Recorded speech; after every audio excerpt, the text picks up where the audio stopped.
नमस्कार विद्यार्थी मित्र हो. मी Deepak Sarnobat Light House YouTube चॅनलमध्ये आपल्या सर्वांचं स्वागत. आजच्या व्हिडिओमध्ये आपण इंग्रजी व्याकरणामधील एक महत्त्वाचं unit add a question tag पाहणार आहोत. ॲड अ क्वेश्चन टॅग म्हणजे नेमकं काय हे सर्वप्रथम आपल्याला समजून घ्यावं लागेल आणि त्याच्यानंतर आपण काही उदाहरणं पाहूया. आता एक सेंटेन्स आपल्यासमोर आहे. The company has provided a training to all employees hasn't it. आता एम्प्लॉईज नंतर दिलेला कॉमा तिथून पुढे अंडरलाईन केलेला जो पार्ट आहे हॅझंट इट क्वेश्चन मार्कपर्यंतचा त्याला आपण टॅग म्हणतो. मग हा टॅग कसा लिहायचा हा आपल्यासमोरचा प्रश्न आहे. त्याच्यासाठी काही महत्त्वाचे मुद्दे आपल्याला समजून घ्यावे लागतील. आता महत्त्वाचे पॉईंट्स असे आहेत. If sentence is affirmative tag should B negative. जर दिलेलं वाक्य होकारार्थी असेल तर टॅग बनवत असताना तो नकार दर्शवणारा असायला पाहिजे, नकारार्थी असला पाहिजे. If sentence is negative tag should B affirmative. आता जर दिलेलं वाक्यच निगेटिव्ह असेल, नकारार्थी असेल तर आता आपल्याला टॅग नकारार्थी करून चालणार नाही, तर तो होकारार्थी करायला हवा. Verb and pronoun in the tag should be used in relation to the main sentence. टॅगमध्ये तुम्ही जे वर्ब आणि प्रोनाउन म्हणजे क्रियापद आणि सर्वनाम वापरणार आहात ते मुख्य वाक्यामध्ये आलेलं जो काही सब्जेक्ट आहे, जे काही क्रियापद आहे त्याला अनुसरूनच असायला हवं. आता काही सेंटेन्सेसच्या माध्यमातून आपण ही कॉन्सेप्ट समजून घेऊया. आता पहिलं 1 नंबरचं सेंटेन्स आपल्यासमोर आहे. The students are in the laboratory. आता the students are in the laboratory यामध्ये द स्टुडंट्स हा झाला सब्जेक्ट आणि आर यामध्ये प्रेझेंट टू बी वर्ब म्हणून आलेला आहे. याचाच उपयोग करून तुम्हाला टॅग बनवावा लागेल आणि टॅग आपल्याला आरंट दे क्वेश्चन मार्क असा बनवायला हवा. आर आहे त्यामुळे इकडे आरंट केलं आणि स्टुडंट्स प्लुरल आहे त्यामुळे त्याच्याऐवजी प्लुरल प्रोनाउन वापरलं आणि म्हणून टॅग झाला आरंट दे. नेक्स्ट सेंटेन्स पहा. प्रत्येक सेंटेन्स वेगळ्या पद्धतीनं आपण पाहूया आणि सर्वात शेवटी काही ठिकाणी विद्यार्थी चुका करतात. त्या चुका टाळायच्या कशा हे आपण पाहणार आहोत. त्यामुळं मी आपणाला विनंती करतो की हा व्हिडिओ जो आहे तो अगदी शेवटपर्यंत आपण पाहावा. The employees have not submitted any proposal. आता या वाक्यामध्ये प्रेझेंट परफेक्ट टेन्स वापरलेला आहे. त्याचाच विचार करून आपणाला टॅग बनवावा लागेल. दिलेलं सेंटेन्स निगेटिव्ह आहे त्यामुळं आपणाला टॅग बनवत असताना हॅव दे असा बनवावा लागेल. वाक्यामध्ये हॅव नॉट आलेला आहे त्यामुळे इकडे हॅवंट येणार नाही. Sentence number 3. He didn't identify his parents. आता भूतकाळातलं हे असणारं वाक्य. आता यामध्ये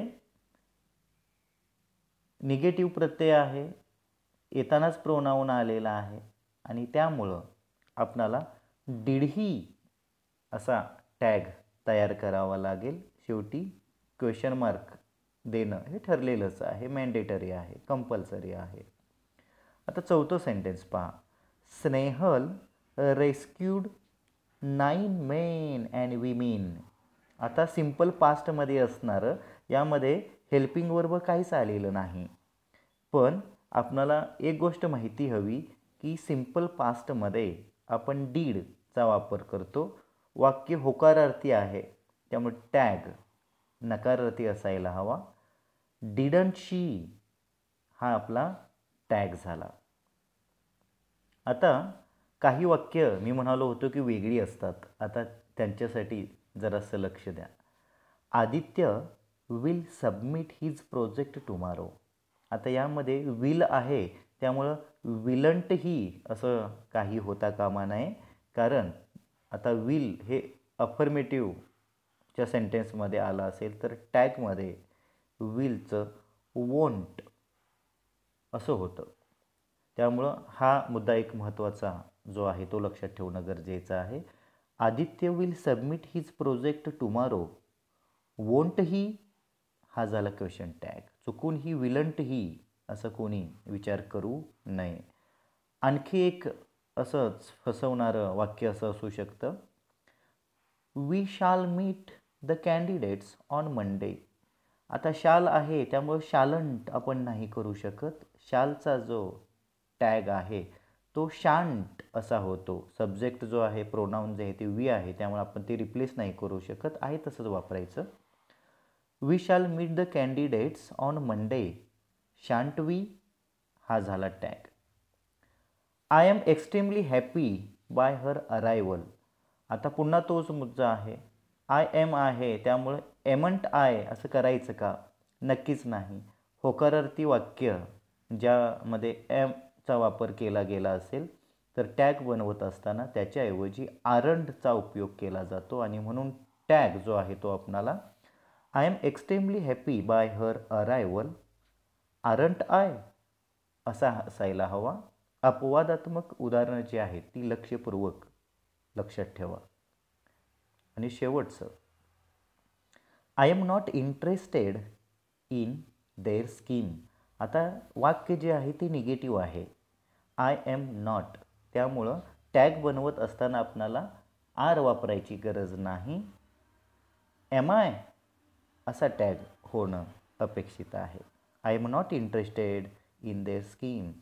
एम आय जर होकारार्थी वाक्य असेल तरच एमच्या ऐवजी आपणाला आरचा वापर करावा लागतो. आरंट आय या पद्धतीनं 5, 6, 7, 8 ही 4 पद्धतीची वाक्य जी आहेत ती तुम्हाला कुठेतरी कन्फ्यूज करणारी आहेत. पण आता हा व्हिडिओ पाहिल्यानंतर आपलं कन्फ्युजन नक्कीच दूर झालं असेल.